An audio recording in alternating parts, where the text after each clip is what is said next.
Halo, halo, apa kabar? Assalamualaikum warahmatullahi wabarakatuh. Senang sekali saya Hersum Arif bisa kembali menjumpai Anda semua.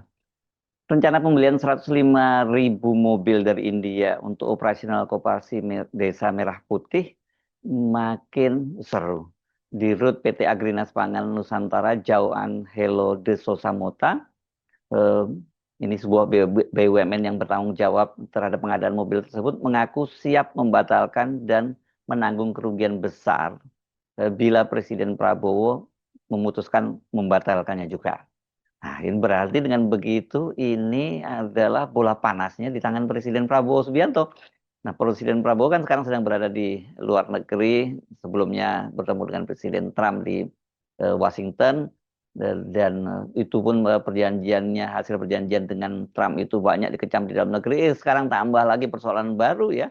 Karena begitu pulang ke Indonesia, ini Presiden Prabowo harus segera memutuskan apakah pembelian mobil dari India itu lanjut atau dibatalkan. Ini nggak mudah persoalannya ya, karena Jauh sendiri optimis pemerintah tidak akan membatalkannya karena dia telah membayar down payment 30% dari total pembelian yang nilainya mencapai 24,66 triliun. Jadi kalau 30%-nya yaitu 7 triliun lebih. Dalam situasi sekarang ketika ekonomi tengah memburuk, kemudian juga persoalan politik yang sangat berat karena soal gabungnya Indonesia ke BOP Board of Peace-nya Trump, dan kemudian juga perjanjian-perjanjian dengan Amerika yang dianggap sangat merugikan Indonesia, termasuk juga soal barang-barang non halal dari Amerika.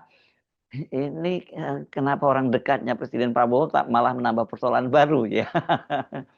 Kami harus memberikan down payment 30% dan itu sudah kami lakukan untuk semua produk yang kami beli. Itu kata Jauh dalam konferensi persnya di Jakarta hari Selasa tanggal 24 Februari 2026. Namun dia menyatakan proses impor mobil pickup dari India itu ditunda lebih dulu hingga Presiden Prabowo Subianto kembali dari lawatan ke luar negeri. Nah, bola panasnya kan, makanya saya sebut tadi, itu di tangan Presiden. Nah, karena sekali lagi Chow ini juga merupakan orang dekat Presiden. Tapi kan dari kasus ini kita mendapat gambaran bagaimana ya negara ini dikelola. Apakah untuk pembelian yang sangat besar ini tidak ada koordinasi di antara pengarah pengambil keputusan? Agrinas sebagai BUMN ini tentu sekarang dia masuk di bawah Danantara yang diketuai oleh Rosan Roslani. Ya, ini kan dia ini juga merangkap sebagai menteri, ya menteri BKPM. Kok sampai ini nggak tahu menahu ya, Menteri Perindustrian ini Agus Gumiwang ini kan juga circle-nya Roslan, yang saya kira soal begini-begini kan tinggal telepon aja, tinggal ngobrol begitu ya. Kemudian Menteri Koperasi Ferry Juliantono juga menyatakan bahwa itu bukan kewenangannya, kata dia, kendati Koperasi Desa Merah Putih itu di bawah kendali Kementerian Koperasi. Jadi dia hanya menyatakan bahwa itu diputuskan sudah ditunda ya, walaupun dia menyatakan sekali lagi itu bukan kewenangannya. Sementara Menteri Perdagangan Budi Santoso ketika ditanya oleh wartawan waktu itu kan dia menyatakan untuk impor mobil itu memang tidak perlu izin dari Kementerian Perdagangan.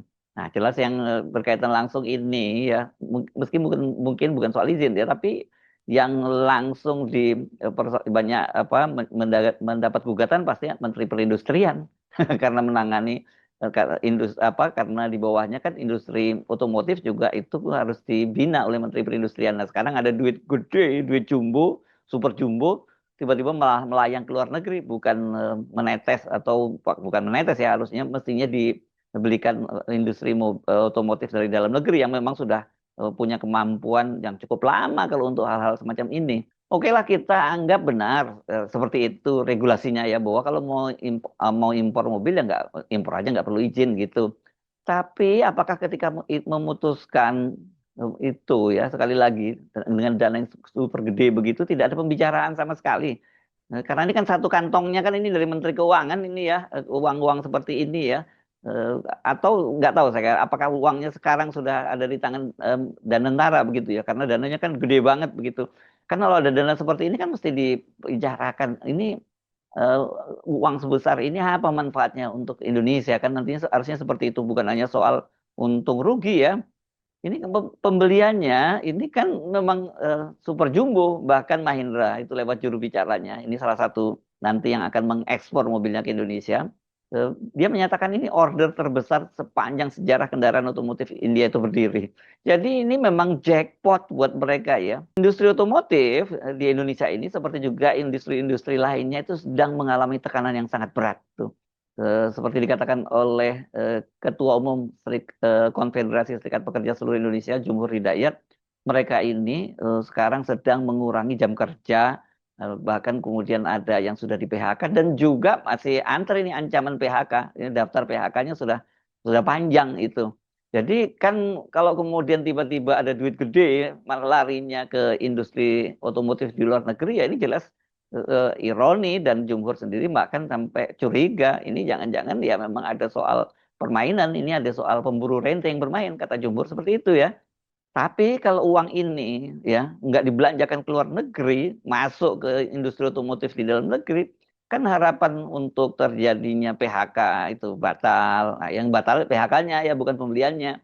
Dan kemudian jam kerjanya juga akan bertambah. Itu artinya penghasilan para pekerja bertambah. Dan kalau penghasilan para pekerja ini bertambah, kan dia bisa memperkuat konsumsi domestik karena duitnya kan pasti diberikan kepada istri mereka di rumah untuk belanja tukang sayur di sebelahnya, kelontongan di sebelahnya dan sebagainya. Tapi pokoknya ini duitnya bakal nyebar kemana-mana yang bermanfaat buat rakyat Indonesia. Jadi jangan dianggap kalau ini industri otomotif itu hanya dampaknya ke industri otomotif, bahkan sampai ke rumah tangga di Indonesia, sampai kemudian tadi para pedagang kelontong, pedagang sayur dan lain sebagainya itu akan kecipratan semua. Apalagi seperti dikatakan oleh Menteri Perindustrian Agus Gumiwang Kartasasmita, produsen otomotif di Indonesia itu sanggup banget memenuhinya ya, gitu ya.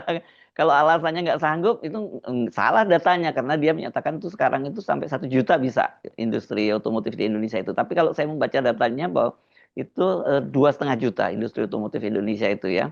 Tapi tahun ini, maksudnya tahun lalu yang sudah dihitung, tahun 2025 cuman sampai 800-an ribu yang terjual itu ya. Dari 2,5 juta tadi itu, untuk mobil pickup itu mereka bisa membangun sampai 400 ribu. Dan yang terserap ke pasar saat ini baru sekitar 100, berapa ya, 101 ribu atau 110 ribu. Saya datanya kurang persis, tapi seratusan ribu lah sekitar itu ya. Artinya kalau kemudian masuk order 105 ribu, wah ini langsung melompat semua mereka ya. Kan dengan begitu, ini bukan hanya industri otomotif yang seperti saya sebut dari kecipratan industri penopangnya. Karena kenapa? Karena komponen mobil di Indonesia itu untuk pick up segala macam ini sudah sampai 40%. Jadi industri-industri apa? Ban, kaca, aki, dan lain-lain akan ikutan merasakan guyuran dana baru. Dan sekali lagi ini, kalau mereka mendapat guyuran dana baru karena order masuk, ya pekerjanya itu juga akan mendapat kecipratan dana dan ibu-ibu rumah tangganya juga akan dapat kecipratan lagi. Ini kan Menteri Keuangannya susah payah itu menarik dana dari Bank Indonesia ya sampai berapa waktu itu 200 triliun untuk disalurkan ke bank-bank himbara supaya bank-bank himbara ini memberikan kredit ke perusahaan-perusahaan UMKM tadi. Ya tapi kalau kemudian nggak ada ordernya, mana mungkin mereka mau berani mengambil kredit itu kan? Saya waktu itu juga menyatakan ini bukan persoalan supply kreditnya, tetapi ini demand-nya yang nggak ada. Ya karena kalau nggak ada order, bagaimana mau berani ngambil utang ke bank? Nanti bayarnya pakai apa? Yang terjadi malah ngemplang. Nah, kalau tadi ngemplang, NPL-nya tinggi, non-performing loan-nya tinggi, pemerintah lagi, karena melalui Bank Himbara itu akan babak belur, begitu ya. Di atas semua itu, ini adalah semangat nasionalisme. Dan juga kalau kita menyimakkan arahan Presiden Prabowo setiap kali dalam rapat-rapat kabinet, itu kan dinyatakan bahwa setiap rupiah dari APBN itu harus digunakan untuk kesejahteraan rakyat. Digunakan sebesar-besarnya untuk kesejahteraan rakyat Indonesia sebagaimana amanat konstitusi. Nah sekarang ada anggaran sampai 24,66 triliun.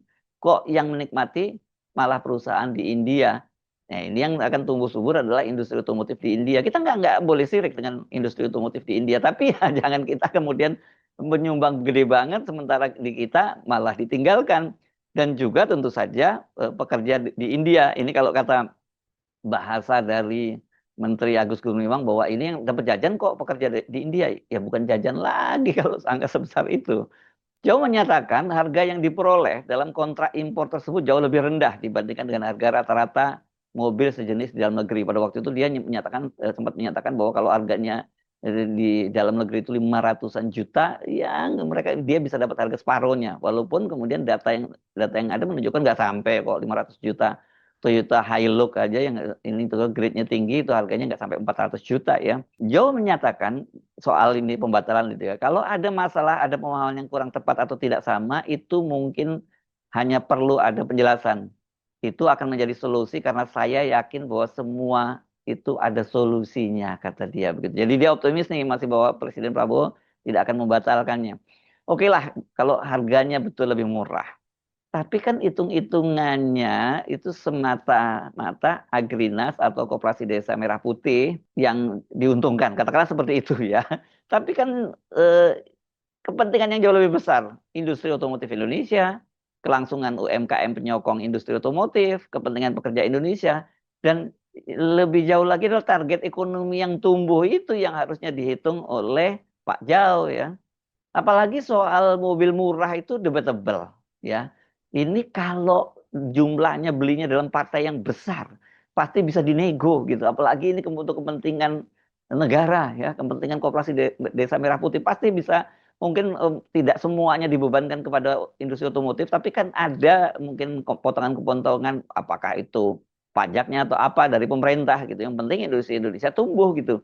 Belum lagi, ini alasannya kan katanya spesifikasi ya. Karena ini dari dari yang dibeli itu ada sejumlah truk dan juga kendaraan yang four wheel drive, penggerak 4 roda yang katanya Indonesia belum belum bisa membuat itu. Padahal ternyata sudah ya gitu kalau menurut Evita Nursanti itu Indonesia itu sudah bisa melakukan seperti itu. Kata Menteri Perindustrian juga udah bisa dan yang lebih penting dari semua itu, pertanyaannya apakah mobil ini memang diperlukan di Indonesia, four wheel drive itu ya, 4x4 itu untuk di desa-desa Indonesia.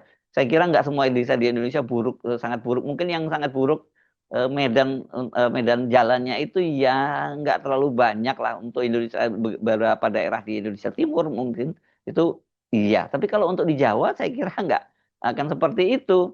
Nah, ini kan dengan mobil spek yang sangat tinggi tadi, ini bisa over spek ya, dan ini ada dampaknya terhadap biaya operasionalnya, contohnya BBM-nya, begitu ga.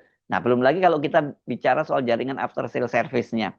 Ini kan jelas kalau dibandingkan dengan otomotif yang sudah, industri otomotif yang bergerak lama, merek-merek otomotif yang bergerak lama di Indonesia, yang jaringannya menyebar luas ke seluruh Indonesia, mereka ini pasti jalan jauh dan nggak mungkin hanya karena pembelian 105.000 mobil itu yang kemudian tersebar di seluruh Indonesia, mereka juga akan membuka jaringan-jaringan servisnya, after sale servisnya untuk seluruh Indonesia juga, kan terlalu mahal buat mereka. Nah, jadi kalau kemudian tidak tersedia untuk servisnya, suku cadangnya dan sebagainya, kalau terjadi kerusakan bagaimana? Ini kan jauh lebih mahal lagi dan bisa-bisa terancam mangkrak. Jadi ini benar-benar bola panas dan dilema besar bagi Presiden Prabowo.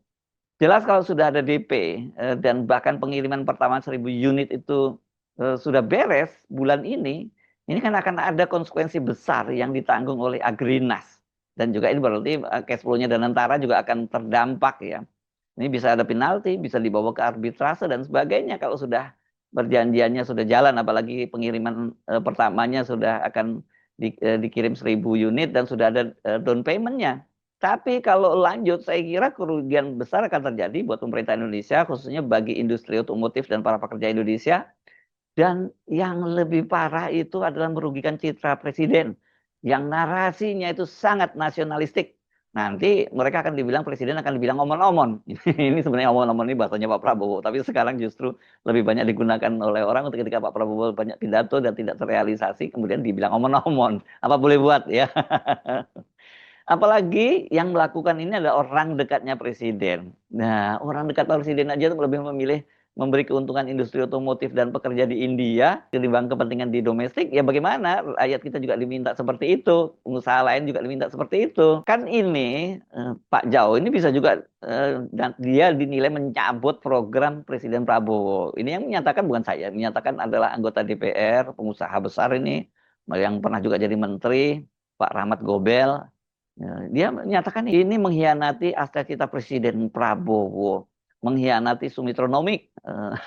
Untung nggak dibilang serakah nomiknya Prabowo ya.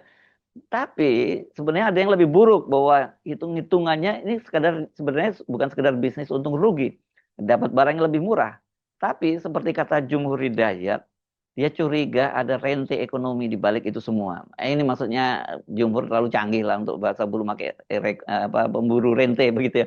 Ini maksudnya dalam bahasa Indonesia yang lebih terang ya ini ada hengki-pengkinya lah gitu, ada permainan di balik ini ya. Mudah-mudahan kecurigaan Jumhur tadi tidak terbukti ya. Ini hanya sekedar cara berpikir yang tidak komprehensif, cara berpikir pendek, hanya melihat untung rugi dari sisi bahwa dapat barang yang lebih murah gitu ya. Bulan Ramadan ini saya kira lebih baik kita berbaik sangka saja ya, husnuzon. Tapi kita perlu ingatkan juga membuat orang lain berprasangka buruk, apalagi di bulan Ramadan juga berdosa loh ya. Sekali lagi ini adalah bola panas di tangan Presiden Prabowo dan sangat dilematis ya. Kalau di satu sisi kalau dibatalkan itu pasti akan ada penalti. Syukur kalau cuma penalti. Tapi kalau ada kemudian dibawa ke arbitrase internasional kan jauh lebih berat ya. Memang kalau penalti itu juga duit gede seperti itu sayang banget ya. Kemudian digunakan untuk kerugian untuk membayar kerugian bisnis orang lain karena saya kira Mahindra maupun Tata dengan dapat order, udah tanda tangan, udah dibayar down payment, mereka pasti juga sudah bekerja sama dengan para suppliernya ya untuk buat perjanjian-perjanjian. Jadi nggak sesederhana itu memang untuk membatalkan perjanjian itu tidak sekedar kena penalti, tapi yang panjang ini nanti dampaknya adalah ketika dibawa ke arbitrase internasional dan Indonesia terseret di situ, itu akan memperburuk citra Indonesia di mata internasional. Nanti orang akan nggak berani berhubungan dengan bisnis dengan pemerintah Indonesia karena tiba-tiba nanti kebijakan berubah dan itu dibatalkan. Coba bayangkan dilemanya Pak Presiden. Tapi sekali kalau nggak dibatalkan, bagaimana penilaian publik terhadap Presiden Prabowo Subianto? Saya Subono Arif, sampai jumpa lagi. Wassalamualaikum warahmatullahi wabarakatuh.